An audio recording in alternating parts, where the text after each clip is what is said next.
Méditons avec le pasteur Ertis. Méditons avec le pasteur Ertis, samedi 1er février 2020, Deutéronome 5, 1 à 21 est le texte prévu par le lecteur de la Bible. Nous allons approfondir cette méditation au moyen de quelques questions. Il s'agit ici principalement des 10 commandements. Voici les questions pour approfondir la méditation. De quoi ou de qui parlent ces versets? Quelle vérité Dieu me révèle-t-il? Quel verset m'interpelle le plus? Pour ma prière, y a-t-il quelque chose que Dieu me montre, dont j'ai à me repentir, auquel croire et obéir, pour lesquels le remercier et le louer, pour lesquels lui formuler ma demande? Prions. Père Tout-Puissant, toi qui nous avais montré ta grandeur et ta puissance, ta magnificence au mont Sinaï, nous voulons t'écouter en ce moment. Parle-nous au travers du Saint-Esprit, au nom de Jésus-Christ. Amen. Shalom, bien-aimés, bon week-end, que Dieu vous bénisse et qu'il bénisse aussi le mois de février. Voici 3 étapes pour atteindre la bénédiction en ce mois. Il faut d'abord écouter Dieu, apprendre sa parole et la mettre en pratique. Essayez cela et vous serez bénis. Le verset de la semaine: tu n'auras point d'autre Dieu devant ma face. Deutéronome 5, 7. Nous allons commencer au premier verset. Ici, au premier verset, Moïse convoqua tout Israël et leur dit: écoute, Israël, les lois et les ordonnances que je vous fais entendre aujourd'hui. Apprenez-les et mettez-les soigneusement en pratique. Le peuple a conclu une alliance avec Dieu et Moïse leur commande d'écouter, d'apprendre et de pratiquer la loi. Les chrétiens aussi sont en alliance avec Dieu par Jésus-Christ. Ce n'est pas pour rien que nous parlons de la nouvelle alliance en son sang. Et les chrétiens doivent répondre ou accomplir ce que l'alliance avec Dieu leur commande, parce que Dieu s'attend à ce que nous puissions l'écouter, nous puissions, à part l'écouter, nous devons aussi apprendre et surtout mettre en pratique. C'est ce que Dieu attend de nous. Et Moïse avait bien expliqué cela et c'est un conseil que nous, qui sommes maintenant à la place de ces Israélites, nous devons suivre. Nous devons écouter. Écouter signifie absorber et accepter la vérité au sujet de Dieu. Apprendre, c'est comprendre le sens profond de la parole et ses implications. C'est pour cela que nous vous recommandons sans cesse de méditer la parole de Dieu. Non seulement de la méditer, mais vous devez la lire pour la bien méditer. Ainsi, vous allez comprendre le sens profond et les implications de cette parole-là pour votre vie. Vous allez comprendre la valeur de la parole de Dieu. Et quand vous avez compris cela, la dernière étape, c'est mettre en pratique ce que vous avez appris et compris. Les 3 étapes sont essentielles si vous voulez que votre relation puisse grandir, puisse croître, votre relation avec Dieu puisse aller de l'avant, puisse grandir, puisse croître. Et nous savons ici, quand on a dit écouter la parole de Dieu, nous savons que la foi vient de ce que l'on entend, et ce que l'on entend vient de la parole de Dieu. Du verset 6 au verset 21, là, il est question des 10 commandements que nous connaissons très bien. Mais nous voulons insister un peu sur une grande différence qui n'apparaît peut-être pas quand nous n'avons pas les 2 textes sous les yeux, mais il y a une certaine différence. Si nous lisons les 10 commandements dans Exode 20, 1 à 17, nous verrons qu'il y a une différence avec ce que Moïse a donné ici. C'est surtout la grande différence, c'est sur l'observance du sabbat. En Exode, le commandement d'observer le sabbat s'appuyait sur les repos que Dieu avait pris quand il avait fini son travail de création. On peut lire Exode 20, 8 à 11, on peut lire Genèse 2, 1 à 3. Mais ici, dans le Deutéronome, le sabbat, lui, s'appuie sur l'expérience passée d'Israël quand il était esclave en Égypte. Lisez Deutéronome 5, 15 et vous verrez cela un peu plus clairement. C'est toujours le même commandement, mais ici, il y a une certaine adaptation. Le verset 7, nous allons lire rapidement le verset 7. « Tu n'auras point d'autre Dieu devant ma face. » C'est ce que Dieu nous dit ici, et nous avons dit que c'était notre verset de la semaine. Qu'est-ce qu'un Dieu? Bien sûr, avec un petit d. C'est tout ce que une personne peut utiliser pour guider sa vie. Donc, ce qui guide la vie de quelqu'un. Et il y a aussi des personnes qui, de façon réelle, sont en train d'adorer d'autres dieux en leur donnant un culte, et surtout, ils joignent les fausses religions. Mais si nous regardons aussi un peu plus, c'est-à-dire si nous voulons étendre un peu cette définition, nous verrons qu'il y a des gens qui glorifient des petits dieux parce que au lieu de donner l'adoration au vrai Dieu, et ils ont remplacé ces dieux-là par quelque chose autre. De telle sorte que le vrai Dieu manque l'adoration, mais c'est quelque chose d'autre qui accapare notre attention, qui prend notre temps et notre adoration.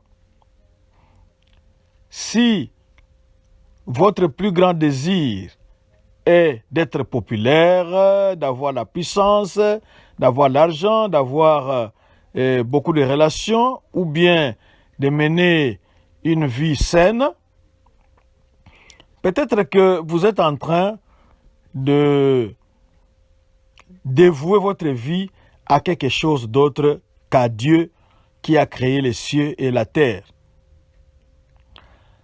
Nous devons mettre Dieu en premier lieu. Comment? 1. Nous devons reconnaître qu'est-ce qui prend sa place dans notre vie. 2. Nous devons renoncer à cette chose-là qui n'est pas digne de l'adoration et de notre dévotion. Et 3. nous devons demander à Dieu de nous pardonner. 4.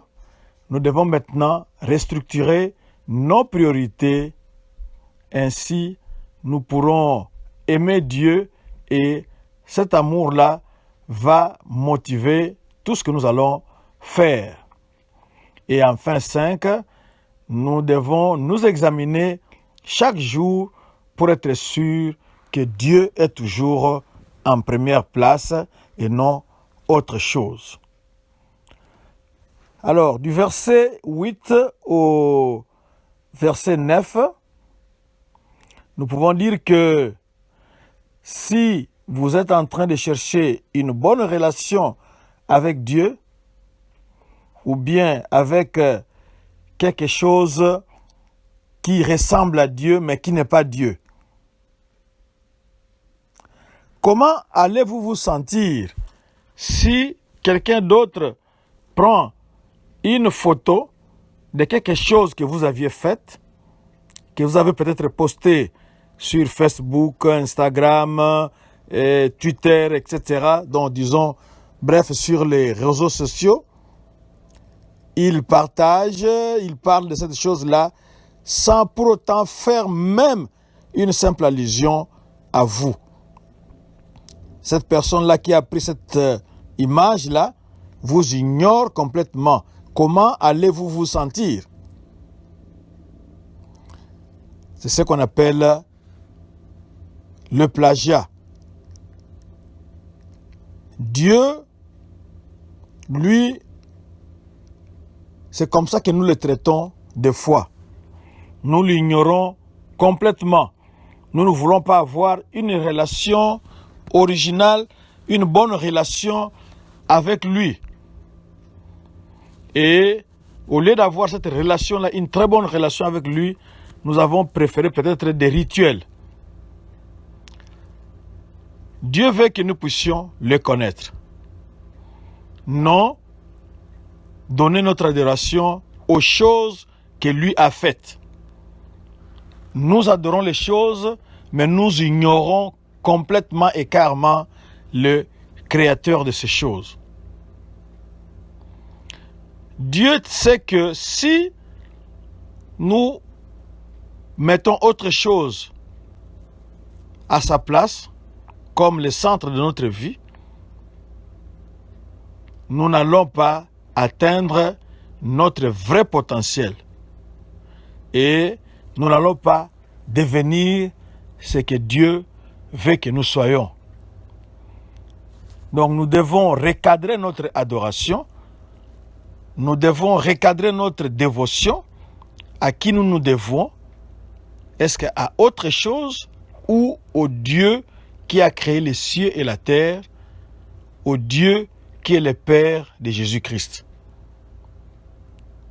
Si ce n'est pas à ce Dieu-là qui est le Père de Jésus-Christ, nous sommes en train de perdre notre temps, nous sommes en pleine idolâtrie, alors nous devons nous recadrer, et c'est ce que nous avons dit au verset 7 plus haut.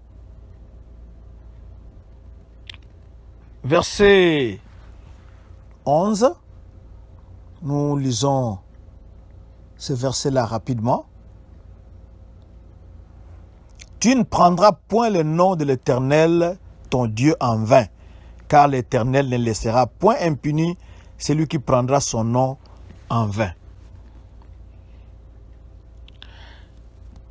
Nous sommes très familiers avec les péchés qui est dont ce commandement ou cette règle parle. Nous ne devons pas prendre le nom de Dieu en vain en le disant de façon vide ou d'une façon qui n'honore pas Dieu. Peut-être que le meilleur moyen pour nous de suivre ces commandements, c'est de nous focaliser sur ce que nous ne devons pas faire et ce que nous devons faire. Qu'est-ce que nous pouvons conseiller en ces lieux, c'est de nous concentrer plus sur les noms de Dieu pour l'adorer, pour l'élever, pour le glorifier, pour l'exalter. Quand nous glorifions Dieu, quand nous l'adorons, nous serons en opposition avec cette loi qui nous a dit de ne pas prendre le nom de Dieu en vain. L'adoration, c'est une façon de glorifier Dieu. Donc, cela nous évite de prendre le nom de Dieu en vain. Bien sûr, il y a des gens qui sont habitués à jurer, et très souvent, ces gens-là qui jurent, ils ne jurent pas, peut-être pour dire la vérité, mais très souvent, c'est pour mentir. Et quand ils jurent au nom de Dieu, très souvent, ils sont en train de prendre le nom de Dieu en vain. C'est ce que Dieu ne veut pas. Parce que quand on prend le nom de Dieu en vain, cela aussi va nous amener à ne pas considérer Dieu. Et quand on ne considère pas Dieu, on ne peut pas aussi considérer l'être humain qui a été fait à l'image de Dieu.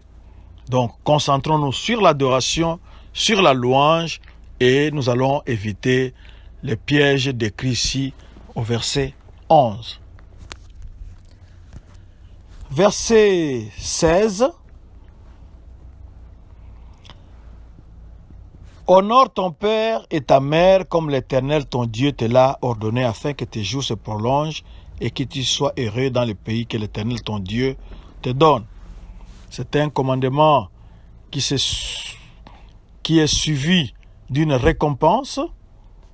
C'est le seul commandement ici qui a cette promesse-là. Mais nous devons honorer nos parents, nous devons les aider, nous devons les assister, nous devons leur obéir. C'est ça qui est très, très, très, très important. Parce que nous aussi, si pas maintenant, c'est dans le futur, nous allons devenir aussi des parents. Est-ce que nous allons accepter que notre progéniture, nos enfants, puissent ne pas nous honorer, pour ne pas parler de déshonorer? Nous devons leur venir en aide, les aider, leur obéir, et Dieu promet que si nous le faisons, il va prolonger nos jours.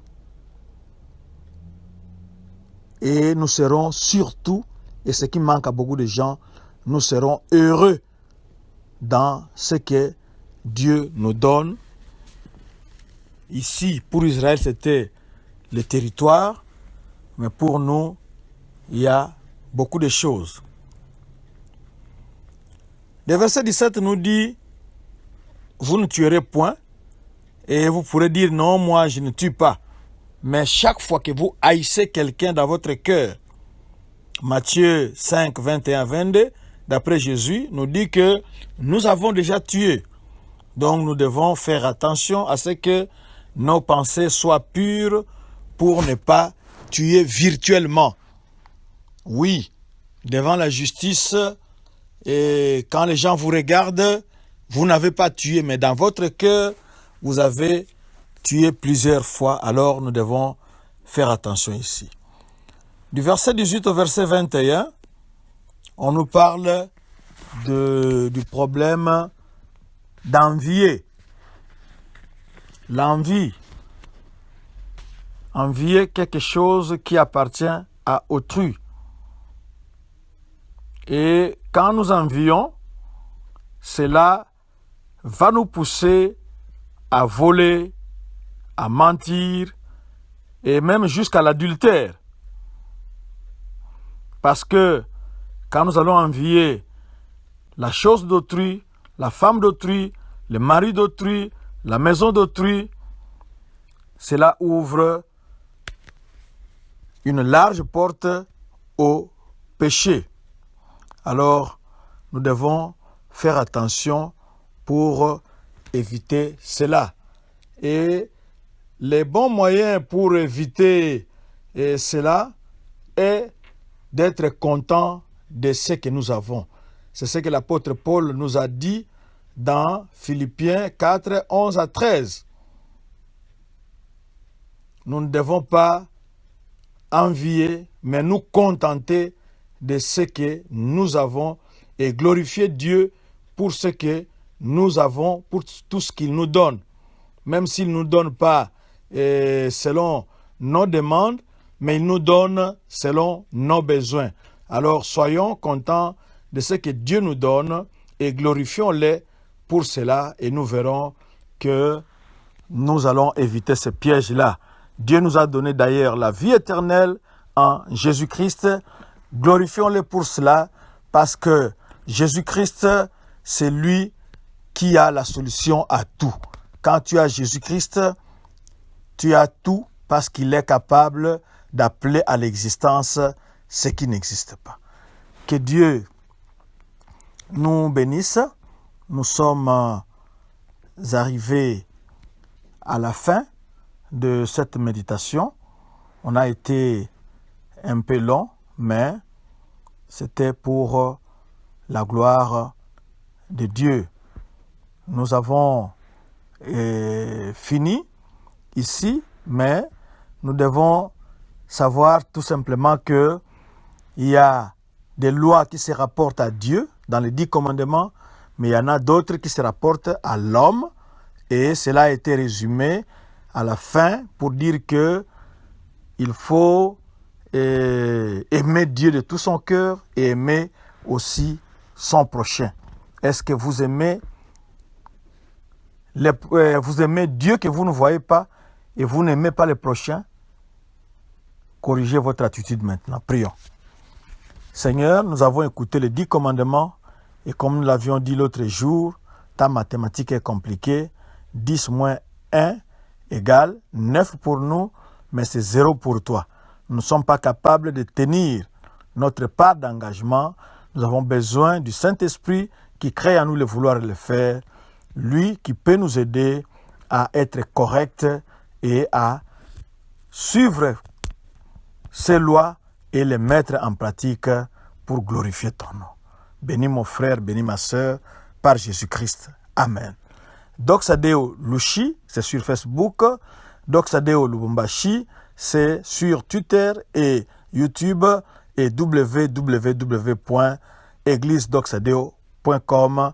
Là-bas, vous trouverez beaucoup de ressources pour votre vie chrétienne. Shalom.